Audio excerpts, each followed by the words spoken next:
రాజులయ్యేది సహజము, రాజుగానే ఉదయించినావు చిత్రము. మహిమ సింహాసనం విధిచిన కోసము, పశుల పాకలో పుట్టినావు స్తోత్రము. శిరము వంచెను సర్వలోకం యేసుదేవాని ముందు. Praise the lord. మన ప్రభువైన యేసుక్రీస్తు వారి నామమున మీ అందరికీ కూడా ఈ యొక్క సాయంకాల శుభములను నేను తెలియజేస్తూ ఉన్నాను. అందరు బాగున్నారా? మీరందరూ కూడా అనుదినము దేవుని సన్నిధానంలో బలపరచబడుతూ దేవుని వాక్యపు వెలుగులో మీ జీవితాలను కట్టుకుంటూ విశ్వాస యాత్రలో దేవునికి నమ్మకమైన వారిగా ఉండాలని అనుదినము ప్రార్థన చేస్తున్నాం. మీ జీవితాలలో దేవుడు గొప్ప విడుదలను మహిమను అనుగ్రహించునుగాక. ఇంకా ఆలస్యం చేయకోకుండా ఈరోజు వాక్య భాగంలోనికి మనం వెళ్ళిపోదాం. అందరం కూడా కళ్ళు మూసుకొని దేవుని సన్నిధానంలో ప్రార్థనాపూర్వకంగా ఈ వాక్య భాగంలోనికి వెళ్దాం. ప్రార్థన చేసుకుందాం. మమ్మల్ని మిక్కిలిగా ప్రేమించిన మా ప్రియ పరలోకపు తండ్రి యేసు స్వామి, మీ ఉన్నతమైన ఘనమైన నామమును బట్టి మీకు వందనాలు స్తోత్రాలు చెల్లిస్తున్నాం. నీ వాక్యము జుంటి తేనె దారుల కంటే మధురమైనది. నీ వాక్యము శ్రేష్టమైనది ప్రభువా. ఈ వాక్యము మా జీవితాలను వెలిగించేదిగా ఉంటుండగా ఈ వాక్య భాగంలో ఉన్నటువంటి ప్రతి మర్మాన్ని మీరు మాకు తెలియచేసి నీ వాక్యంలో ఉన్న మాధుర్యాన్ని మేము అనుభవించి మా జీవితాలను సరిచేసుకుంటూ నీ ఆశీర్వాదంలోనికి అడుగు పెట్టడానికి మీరు మాకు కృపను అనుగ్రహించమని నజరేయుడైన యేసుక్రీస్తును శక్తి కలిగిన నామములో అతి వినయముతో అడిగి వేడుకొంచున్నాను తండ్రి, ఆమేన్. నా ప్రియమైనటువంటి దేవుని బిడ్డలారా, మొదటి మానవుడైనటువంటి ఆదాము చేసినటువంటి పాపం యొక్క ఫలితమే ఈ యొక్క శాపము. ఉగ్రత, కన్నీరు, బాధ, వేదన, యుద్ధములు, భయంకరమైనటువంటి తెగుళ్ళు, ఈ భయంకరమైనటువంటి భూకంపాలు, ఎన్నో విపరీతమైనటువంటి పరిస్థితులు, భూమి తన యొక్క అస్తిత్వాన్ని కోల్పోయి ఉండినటువంటి సమయంలో దేవుడే తన మహిమను విడిచి యేసు ప్రభువారిగా రక్షకుడిగా ఆయన భూమి మీదకు వచ్చాడు. ఎందుకో తెలుసా? శపితమైపోయిన మన జీవితాలను ఆశీర్వాదములోని ఈ శాపము నుండి విడిపించడానికి ఆయన మనుష్యుడిగా మానవ రూపంలో తన మహిమను విడిచి భూమి మీదకు వచ్చారు. అదే క్రిస్మస్ మాసం. చాలామంది జీవితాలలో సంతోషం, చాలామంది బ్రతుకులలో ఆనందం, చాలామంది జీవితాలలో ఎనలేనటువంటి సంబరాలు ఈ మాసం అంతా కూడా మనం జరుపుకుంటూనే ఉంటాం. ఎప్పుడైతే యేసు ప్రభువారు సిలువలో మరణించి ఆయన సమాధి నుండి తిరిగి లేపబడ్డారో సర్వ మానవాళికి ఈ పాపము నుండి విముక్తి, రక్షణ కలిగింది. ఎవరైతే యేసు ప్రభువారి యందు విశ్వాసముంచి తన హృదయంలో ఒప్పుకొని మరి దేవుని సొంత రక్షకునిగా అంగీకరిస్తారో వారందరూ కూడా ఈ శాపము నుండి, ఈ నరకము నుండి, ఈ పాపము నుండి తప్పించబడిన వారని దేవుని యొక్క వాక్యము సెలవిస్తూ ఉంది. క్రిస్మస్ అంటే సంబరాలు కాదు, క్రిస్మస్ అంటే వేడుకలు కాదు, క్రిస్మస్ అంటే మరెన్నో డెకరేషన్స్ కాదు. రక్షకుడైనటువంటి యేసు ప్రభువారిని హృదయపూర్వకంగా అంగీకరించటమే క్రిస్మస్. యేసు ప్రభువారి యొక్క రక్తము సర్వ మానవాళి యొక్క పాపము నుండి విమోచించటమే కాదు, కానీ సర్వ మానవాళిని నీతిమంతులుగా చేసింది. భక్తులైన వారు, భక్తిహీనులైన వారు కూడా యేసు ప్రభువారి రక్తములో ఎంతైతే వస్తూ ఉంటారో వారందరూ కూడా రక్షించబడిన వారిగా, నీతిమంతులుగా పిలువబడుతున్నారు. దేవుని యొక్క వాక్యము సెలవిస్తుంది. చాలా మందికి ఒక ప్రశ్న ఉంటుంది, ఇంతగానము యేసు ప్రభువారు రక్తాన్ని చిందించారు కదా, ఆయన రావతారిలో భూమి మీదకు వచ్చి ప్రతి శాపము నుండి విడిపించిన తర్వాత ఆయన రక్తము ప్రతి వ్యక్తిని నీతిమంతులుగా, భక్తి గల వారిగా, విశ్వాసులుగా మార్చబడిన తర్వాత కూడా మానవులు ఎందుకు శ్రమను అనుభవించుకోవాల్సి వస్తుంది? మానవుని జీవితంలోనికి ఎందుకు శోధన వస్తుంది? ఎందుకు మానవుడు అనుక్షణము ప్రతి పరీక్షను ఎదుర్కోవాల్సి వస్తుందని అనేక మందికి అనేక రకములైనటువంటి ప్రశ్నలు ఉంటూ ఉంటాయి. ఈ లేఖన భాగము ఆ ప్రశ్నకు చాలా అద్భుతమైనటువంటి సమాధానాన్ని ఇస్తుంది. అందులో ఒక 5 విషయాలు ఈరోజు మీతో పంచుకోవాలని ఆశపడుతూ ఉన్నాను.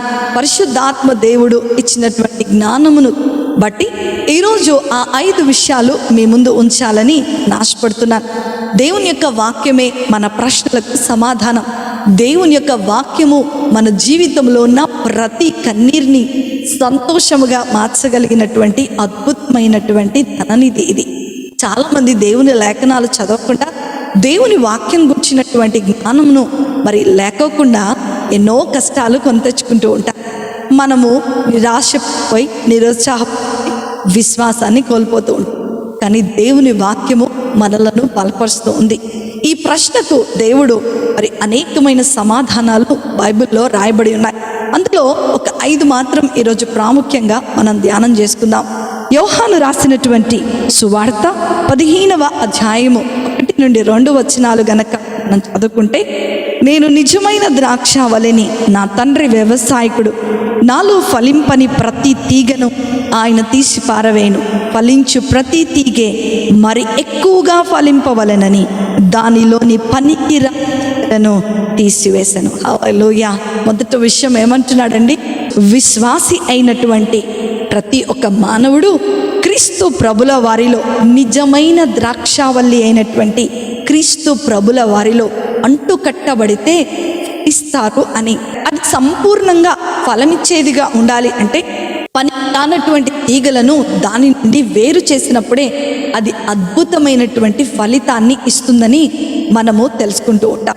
ఈరోజు ఫలభరితమైన నీ విశ్వాస జీవితంలో ఎదగకుండా చేస్తున్నటువంటి ఆ పనికి రాని తీగలేంటో నీకు తెలుసు, నీ హృదయానికి తెలుసు. వాటిని ఎప్పుడైతే నీ నుండి వేరు చేస్తావో ఆ రోజు నువ్వు సంపూర్ణమైనటువంటి ఫలభరితమైనటువంటి ఆశీర్వాదాన్ని నీవు పొందుకుంటావు. ఆ కుటుంబంలో నిజమైన క్రిస్మస్ ఆనందాలు ఉంటాయి. ఆ కుటుంబంలో గొప్ప సంతోష సమాధానములు నెలకొల్పుతూ ఉంటాయి. అలా కాకుండా నిన్ను నువ్వు మార్చుకోకుండా, నీ కుటుంబాన్ని నువ్వు మార్చుకోకుండా ఇంకా పనికిరానటువంటి ఆ చెత్తను మోసుకుంటూ నీ జీవిత ప్రయాణంలో నువ్వు ముందుకు ఉన్నట్లయితే ఎన్ని క్రిస్మస్లు చేసుకున్నా సరే మన జీవితంలో సంతోషం లేనట్టే. మనము దేవుని ఎదుట ఖాళీగా ఫలములైనటువంటి ఆ అంజూరపు చెట్టు వలె మనం ఉన్నట్లే. దేవుడు అంజూరపు చెట్టును చూసినప్పుడు దానిలో ఫలములైనందున అది శపితమయ్యను. దేవుడు దాన్ని శపించినట్లుగా మనం చూస్తూ ఉన్నాం. ఈరోజు నీవు ఫలించుట కొరకే ఈ శ్రమలన్నీ కూడా నీలో ఏది పనికిరానిదో అది నువ్వు తీసుకున్నట్లయితే నీవు ఫలించేటువంటి అద్భుతమైన జీవితాన్ని కలిగి ఉంటావు. అప్పుడు దేవుడు నిన్ను చూసి, బలా నమ్మకమైన మంచి దాసురాలా, రా నా పెండ్లి విందులో నాతో పాటు కలిసి నువ్వు సంతోషిస్తావు అని దేవుడు మాట్లాడుతున్నాడు. కాబట్టి నా ప్రియమైన దేవుని బిడ్డ, నీలో పనికి రాని ప్రతి తీగను కట్ చేసుకో. గర్వం ఉందా? కోపం ఉందా? అసూయ ఉందా? చీకటి ప్రపంచం ఉందా? చెడు పుస్తకాలు చదివే అలవాటు ఉందా? తీసి పడేసాయి. దేవుని మాత్రమే సేవించే గొప్ప అద్భుతమైన దీవెనలు నీ జీవితంలో చూడబోతున్నాం. రెండో విషయాన్ని గనుక మనం గమనించినట్లయితే, రోమీలకు రాసినటువంటి పత్రిక 8వ అధ్యాయము 28-29 వచనాలు మనం చదువుకుంటే, దేవుని ప్రేమించు వారికి అనగా ఆయన సంకల్పము చొప్పున పిలువబడిన వారికి మేలు కలుగుటకై సమస్తమును సమకూడి జరుగుచున్నవని ఎరుగుదుము. ఎందుకనగా ఆ కుమారుడు అనేక సహోదరులలో జ్యేష్ఠుడగునట్లు దేవుడు ఎవరిని ముందుగా ఎరిగినో వారు తన కుమారునితో స్వారూప్యము గలవారగుటకు వారిని ముందుగా నిర్ణయించను. అండర్లైన్ చేసుకోండి, తన కుమారునితో స్వారూప్యము గలవారిగా ఉండాలి అని. హల్లెలూయా.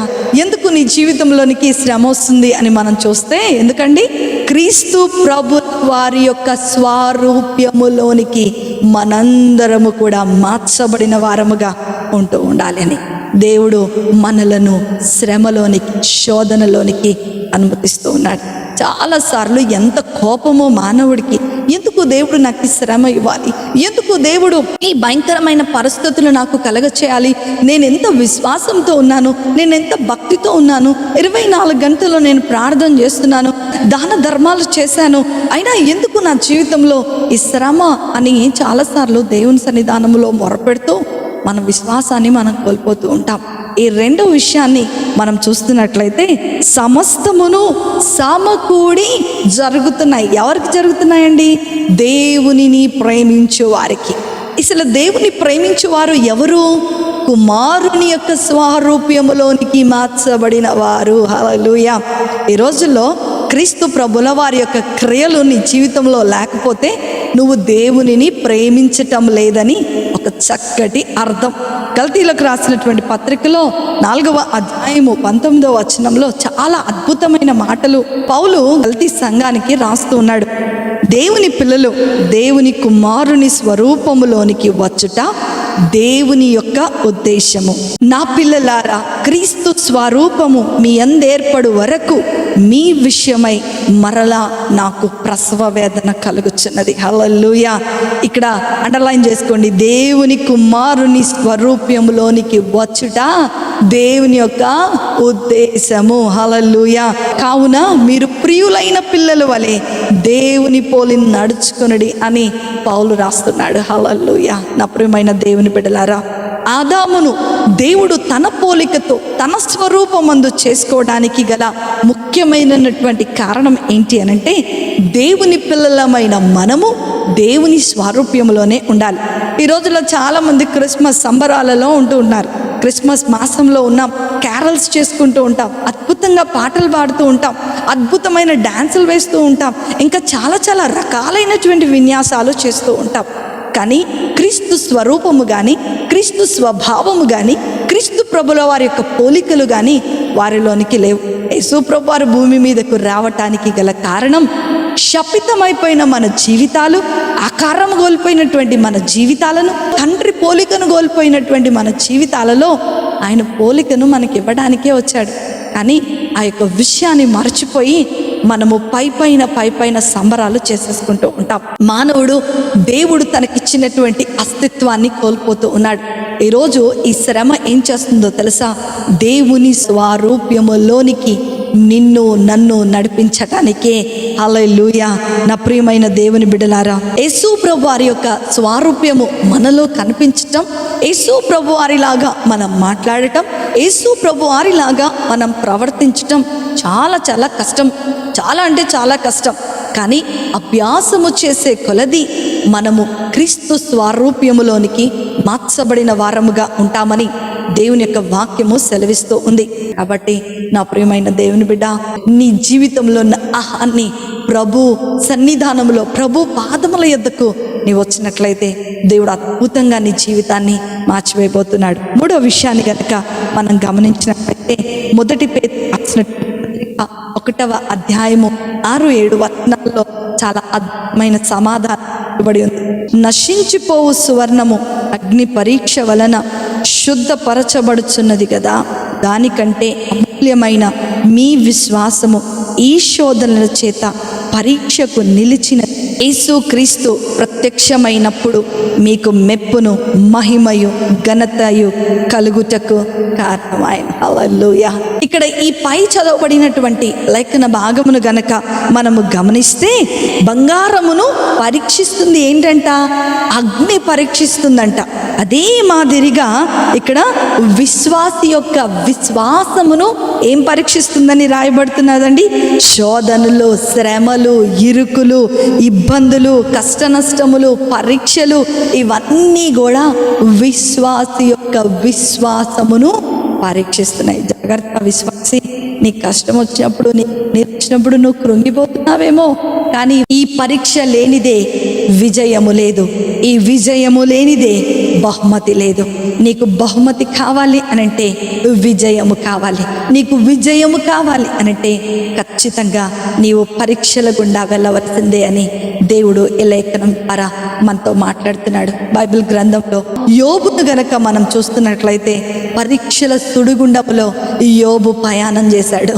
అతని యొక్క ప్రయాణం అంతటిలో కూడా తన విశ్వాసాన్ని కోల్పోలేదు. అందుకని రెండింతల బహుమతిని యోబు పొందుకున్నట్లుగా మనం చూస్తున్నాం. నా ప్రియమైన దేవుని బిడ్డలారా, శ్రమల మార్గమే విజయ మార్గము. శ్రమలే మన జీవితంలో ఉన్నతమైనటువంటి స్థానంలో మనల్ని కూర్చోబెడుతుందని ఈ చదవబడిన లేఖన భాగం ద్వారా దేవుడు మనతో మాట్లాడుతున్నాడు. ప్రభువు మనకు సమీపముగా ఉన్నాడు. ఇంకా కొంతకాలమే ఈ శ్రమలు మనతో. ఎప్పుడైతే యేసు ప్రభువారు ప్రత్యక్షమవుతారో మన శ్రమలలో నుండి మనము విజయవంతముగా లేపబడుతూ ఉంటాం. కనుక నా ప్రియమైన దేవుని బిడ్డ, శ్రమలు వస్తున్నాయని కంగారు పడకు. శ్రమల గుండా వెళ్తున్నానని నువ్వు కృంగిపోకు. నీ విశ్వాసాన్ని కోల్పోకు. బహుమానము పొందుకొనుట కొరకే నీ జీవితంలో ఇవన్నీ కూడా నీవు ఎదుర్కొనవలసి వస్తూ ఉంది. హల్లెలూయా. 4వ విషయాన్ని గనక మనం గమనించినట్లయితే, రోమీలకు రాసినటువంటి పత్రిక 5వ అధ్యాయము 3-4 వచనాలు గనక మనం చదువుకుంటే, అంతేకాదు శ్రమ ఓర్పును, ఓర్పు పరీక్షను, పరీక్ష నిరీక్షణను కలగ చేయనని ఎరిగి శ్రమల యందు అతిశయపడదుము. హల్లెలూయా. ఏమైపోతుందంటండి, ఈ శ్రమ మన జీవితంలోనికి రావటం ద్వారా మనము దీనులముగా మార్చివేయబడతామంట. అద్భుతమైన విశ్వాసులముగా మార్చివేయబడతామంట. దేవుని దృష్టిలో దీనులముగా, తగ్గించుకునే వారముగా, దేవుని యొక్క సన్నిధానములో హెచ్చించబడే వారముగా మనమందరం కూడా మార్చివేయబడతామని ఈ చదవబడిన లేఖన భాగం ద్వారా మనకు తెలియపరచబడుతూ ఉంది. ఇంకా యాకోబు పత్రిక 1వ అధ్యాయము 2-3 వచనాలు చదువుకుంటే అక్కడ ఇంకా అద్భుతమైన మాటలు మనం ఒకసారి చూస్తూ ఉండొచ్చు. నా సహోదరులారా, మీ విశ్వాసమునకు కలుగు పరీక్ష ఓర్పును పుట్టించునని ఎరిగి మీరు నానా విధములైన శోధనలో పడినప్పుడు అది మహానందమని ఎంచుకొనుడి. హల్లెలూయా. శ్రమ ఏం చేస్తుందంటండి, ఓర్పును పుట్టిస్తూ ఉంది. మోషే మరి మిద్యాను అరణ్యములో 40 సంవత్సరములు ఇజ్రాయేలీలందరినీ కూడా నడిపిస్తూ ఉన్నాడు. అరణ్యములో వారు మోషేను పెట్టినంత శ్రమ, అరణ్యములో వారు ఎదుర్కొన్నటువంటి పోరాటము బహుశా ఎప్పుడు కూడా ఎవరు కూడా ఎదుర్కొని ఉండరు. ఒక పక్కన ఆహారం లేదు, ఒక పక్కన మరి తాగడానికి నీళ్లు లేవు, ఒక పక్కన మరి ఎంత భయంకరం వెనకాల ఫరో సైన్యము, అంతా అరణ్యమే. ఎంత శ్రమ. కానీ నా ప్రియమైన దేవుని బిడ్డలారా, ఈ యొక్క శ్రమ ఏం చేస్తుందో తెలుసా, గొప్ప దీనుడిగా, ఆశీర్వదించబడిన వాడిగా, ఇల్లంతటిలో దేవుని ఇల్లంతటిలో నమ్మకమైన వాడిగా మోషేను మార్చేసిందంట. పాత నిబంధన కాలంలో ఉన్నటువంటి భక్తులేంటి, కొత్త నిబంధన కాలంలో ఉన్నటువంటి భక్తులేంటి, వారందరూ కూడా శ్రమల ద్వారా ఓర్పునే నేర్చుకున్నట్లుగా మనం చూస్తున్నాం. ఈ లేఖన భాగంలో శ్రమల ద్వారా ఏమొస్తుందంటండి, నిరీక్షణ కలుగుతూ ఉంది. ఆ యొక్క నిరీక్షణ ఏంటి అనంటే, యేసు ప్రభువారే మన యొక్క నిరీక్షణ. ఆ పెండ్లి విందే మన యొక్క నిరీక్షణ. నిత్యరాజ్యమైనటువంటి పరలోకమే మన యొక్క నిరీక్షణ. దీనులైన వారు ధన్యులు. ఈ దీనత్వము మనకొక నిరీక్షణ కలగజేస్తుందంట. ఏంటండి, పరలోకం అనేటువంటి నిరీక్షణ. అందుకనే కొండ మీద యేసు ప్రభువారు అంటాడు, ఆత్మ విషయమై దీనులైన వారు ధన్యులు, పరలోక రాజ్యము వారిది. ఎవరిదండి పరలోక రాజ్యము? ఈ శ్రమల గుండా వెళ్ళిన వారిదే. ఎవరిదండి పరలోక రాజ్యము? ఈ శ్రమలో సహనమును కలిగిన వారే. ఎవరిదండి పరలోక రాజ్యము? ఈ సహనములో దేవునితో కొనసాగించబడిన వారిదే. కాబట్టి నా ప్రియమైన దేవుని బిడ్డ, ఈ శ్రమ ఎందుకు వస్తుందో తెలుసా? ఈ కన్నీరు, ఈ కష్టము, ఈ వేదన, ఈ తెగుళ్ళు, ఇవన్నీ కూడా ఎందుకు వస్తున్నాయో తెలుసా? క్రీస్తు ప్రభుల వారితో మనము మమేకమై, ఆయన ఎలాగూ దీనుడై తన్ను తాను తగ్గించుకొని ఈ యొక్క లోకంలోనికి వచ్చినాడో అదే మాదిరిగా మనము కూడా దీనులంగా మార్చబడాలని దేవుడు ఈ శ్రమను మన జీవితంలోనికి అనుమతిస్తూ ఉన్నాడు. చివరిగా మనం గమనించినట్లయితే ద్వితీయోపదేశ కాండము 8వ అధ్యాయము 2-3 వచనాలు మనం చదువుకుంటే, మరియు నీవు ఆయన ఆజ్ఞలను గాయకొందువో లేదో నిన్ను శోధించి నీ హృదయములో ఉన్నది తెలుసుకుంటకు నిన్ను అనుచు నిమిత్తమును అరణ్యములో ఈ 40 సంవత్సరములు నీ దేవుడైన యెహోవా నిన్ను నడిపించిన మార్గమంతటినీ కూడా జ్ఞాపకము చేసుకొనుము. ఆహారము వలనే గాని యెహోవా సెలవిచ్చిన ప్రతి మాట వలన నరులు బ్రతుకుదురని నీవు తెలియచేయుటకు ఆయన నిన్ను అణచి నీకు ఆకలిని కలగజేసి నీవే గాని నీ పితరులే గాని ఎన్నడెరుగనటువంటి మన్నాతో నిన్ను పోషించెను. హల్లెలూయా. ఈ యొక్క శ్రమల ద్వారా నలగగొట్టబడటం ఏం చేస్తుందంట? దేవుని ప్రతి ఆజ్ఞను మనము పాటించేటట్లుగా చేస్తుంది. దేవుని ప్రతి మాటను నమ్మేటట్లుగా చేస్తుంది. దేవుని ప్రతి మాట మీద, ఈ లేఖనాల మీద విశ్వాసాన్ని కలుగచేస్తుందని ఈ చదవబడినటువంటి లేఖన భాగంలో మనం చూస్తూ ఉన్నాం. నా ప్రియమైన దేవుని బిడ్డ, ఈరోజు నాకెందుకు ఈ శ్రమ? యేసు ప్రభు వారు భూమి మీదకి వచ్చేసారు. క్రిస్మస్ క్యాజువల్గా చేసేసుకొని వెళ్ళిపోతుంటాం. మరలా క్రిస్మస్ అయిపోయిన 2 రోజుల నుంచే శ్రమ మొదలైపోతుంది. ఏదో తెగులు వస్తుంది, భూకంపాలు వస్తాయి, యుద్ధ వార్తలు వస్తాయి, ఈ యొక్క శోధనలు వస్తూ ఉంటాయి. ఎందుకయ్యా నా జీవితంలో, ఎందుకు భక్తిహీనులైన వారి జీవితంలో అనుమతించబడితే ఒక అర్థం ఉంటుంది, కానీ భక్తి గల విశ్వాస గల జీవితాలలో కూడా ఈ శ్రమలు ఎందుకు అనుభవించబడుతున్నాయి? ఎందుకు యేసు ప్రభు వారి యొక్క ఆ యొక్క పునరుద్ధానం యొక్క విజయము ఫలించటం లేదు అని అనుకుంటూ ఉంటాం. అని దేవుడు మన ప్రశ్నకు 5 సమాధానాలు ఇచ్చారు. ఇంకా ఇలా బైబిల్లో అనేకమైన సమాధానాలు మనం వెతికితే దొరుకుతాయి. మొదటిది ఏంటండి? మనం ఫలించుట కొరకు. రెండవది క్రీస్తు స్వారూప్యములోనికి మనము మార్చివేయబడుట కొరకు. మూడవది మనము బహుమతి పొందుకొనుట కొరకు. నాలుగవది దీనులముగా జీవించుట కొరకు. ఆ 5వ విషయాన్ని మనం చూస్తే దేవుని వాక్యానుసారముగా జీవించుట కొరకు ఈ శ్రమలనేటువంటి అగ్నిలోనికి మనం వెళ్తూ ఉంటాం. నా ప్రియమైన దేవుని బిడ్డ, ఈరోజు నీ విశ్వాసము పరీక్షించబడే సమయంలో నీవు ఉన్నావు. నీవు ఈ విశ్వాస ఒక భక్తుడు అంటాడు, నాకు ఆ క్యాప్షన్ చాలా బాగా నచ్చింది. విశ్వాస జీవితంలోనంట శ్రమలు విశ్వాసి యొక్క రంగు బయటపడేటట్టుగా చేస్తుందంట. అసలు విశ్వాసి యొక్క స్టఫ్ ఏంటో తెలిసేటట్టుగా చేస్తూ ఉంటుందంట. అందుకనే ఈరోజు మీ అందరికీ నేను నేర్పించాల్సుకున్నటువంటి విషయం ఏంటో తెలుసా? శ్రమ వచ్చిందని, శోధన వచ్చిందని, కష్టం వచ్చిందని, కన్నీరు వచ్చిందని, బాధ వచ్చిందని, దేవుడు చెప్పిన మాట నెరవేర్చబడలేదని, ఇలా అనేక రకములైన వాటిని చూసి విశ్వాసాన్ని కోల్పోక దేవుడు నీవు ఫలించాలని ఆయన ఇష్టపడుతున్నాడని, దేవుని స్వరూప్యములోనికి నువ్వు మార్చబడాలని ఆయన కోరుకుంటున్నాడని, బహుమతి పొందుకున్నట కొరకే దేవుడు నిన్ను పరీక్షిస్తున్నాడని, ఆయన నీ పునాదులను బలపరచుట కొరకే ఆయన నిన్ను శ్రమలోనికి అనుమతిస్తున్నాడని నీవు గ్రహించుకున్నట్లయితే గొప్ప ఆశీర్వాదాన్ని నువ్వు పొందుకుంటావు, గొప్ప సమాధానాన్ని నువ్వు పొందుకుంటావు.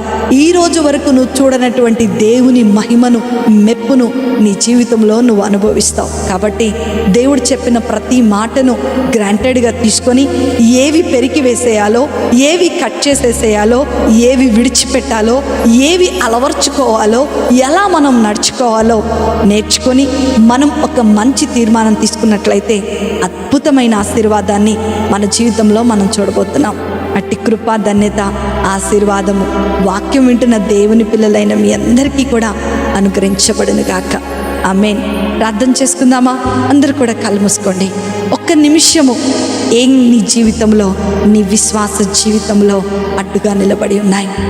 ఏమి నీ జీవితంలో బాధలుగా, శ్రమలుగా కనపడుతున్నాయి? అవన్నీ కూడా నీ విజయమునకే అని నువ్వు జ్ఞాపకం చేసుకో. దేవా, నేను ఇందులో బలహీనుడిగా ఉన్నాను, నేను ఇందులో బలహీనురాలిగా ఉన్నాను, నన్ను బలపరచండి ప్రభువా అని ప్రార్థన చేసుకో. నా ప్రియమైన దేవుని బిడ్డ, ఈరోజు నీ విశ్వాస జీవితంలో నీకు దేవుడు నూతనమైన శక్తిని అనుగ్రహిస్తూ ఉన్నాడు. నీ విశ్వాస జీవితంలో నూతనమైన బలమును ఆయన అనుగ్రహిస్తూ ఉన్నాడు. మహాపరిశుద్ధుడా, మహోన్నతుడా, మహాగణుడమైన దేవ, నీకున్నతమైన ఘనమైన నామమును బట్టి మీకు వందనాలు. మీరు తెలియచేసిన వాగ్దానమును బట్టి మీకు వందనాలు. మా పాపము నుండి, శాపము నుండి, మాకు కలిగిన సమస్తమైనటువంటి కీడుల నుండి మమ్మలను తప్పించుటకు నిజరక్షకుడిగా ఈ భూమి మీదకు మీరు వచ్చినందుకే మీకు వందనాలు. ప్రభువా, ఈ యొక్క లోకమంతా కూడా నాయన చెడిపోయినదిగా ఉండగా ఈ లోకానుసారమైనటువంటి జీవితాలను మేము జీవించక, నీ సన్నిధానములో విశ్వాసమును కోల్పోక, ఈ శ్రమలో మేము బలపరచబడి నీతో ముందుకు కొనసాగునట్లుగా మీరు సహాయమును దయచేయమని, వాక్యం వింటున్న ప్రతి ఒక్క బిడ్డను మీరు దీవించి ఆశీర్వదించమని నజరేయుడైన యేసుక్రీస్తును శక్తి కలిగిన నామములో అతి వినయముతో అడిగి వేడుకొనుచున్నాను తండ్రి. ఆమేన్, ఆమేన్, ఆమేన్. Praise the lord. ప్రభు మిమ్మలను, మీ కుటుంబాలను దీవించును గాక. ప్రేమతో మీ సహోదరి శిల్ప జోసఫ్. మీ ప్రతి ప్రార్థన అవసరతలు మాకు తెలియచేస్తూనే ఉండండి. మీ సాక్ష్యాలు మాతో పంచుకోండి. తద్వారా మనందరము కలిసి ఆ దేవాతి దేవుని స్తుతిద్దాం. సమస్త మహిమ ఘనత దేవునికి కలుగును గాక. ఆమేన్.